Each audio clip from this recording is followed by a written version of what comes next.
This video was requested by 4TK the Beast, and he asks how I learned full OLL, so that's what I'm going to do.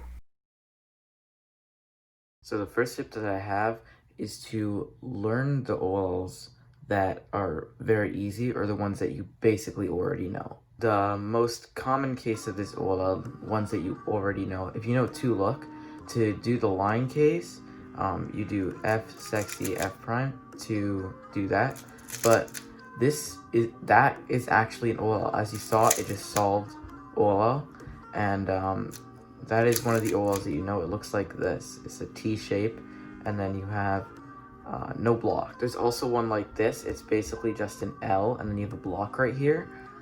This is literally just F double sexy F prime, and that solves that case. After you know that, I suggest learning from hardest to easiest. I know it's a little bit of a switch, but I do recommend learning hardest to easiest because you get the harder ones out of the way first, and that'll kind of prepare you, and it'll get easier and easier as you move into the very easy ones. An example of like one of the hardest OLLs is any of the dot cases, and you want to learn those first.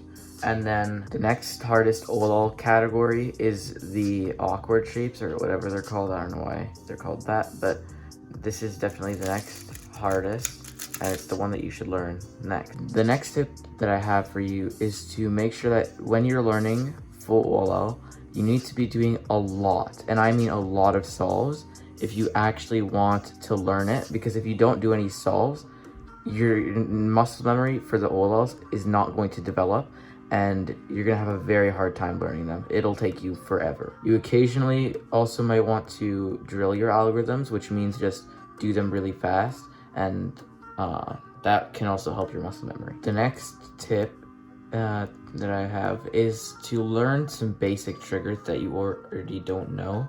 I'm assuming you should already know like sexy, reverse, and sledgehammer, reverse sledgehammer. There are some other ones like you should definitely know soon and anti-soon. I wouldn't really count that as a trigger. There's just some basic algorithms or triggers that are definitely worth learning if you want to learn full OLL fast. And the last tip that I have is to only learn full OLL if you are sub 15 or lower.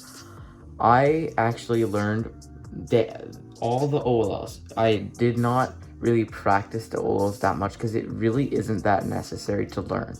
I knew, I'll say, most of them.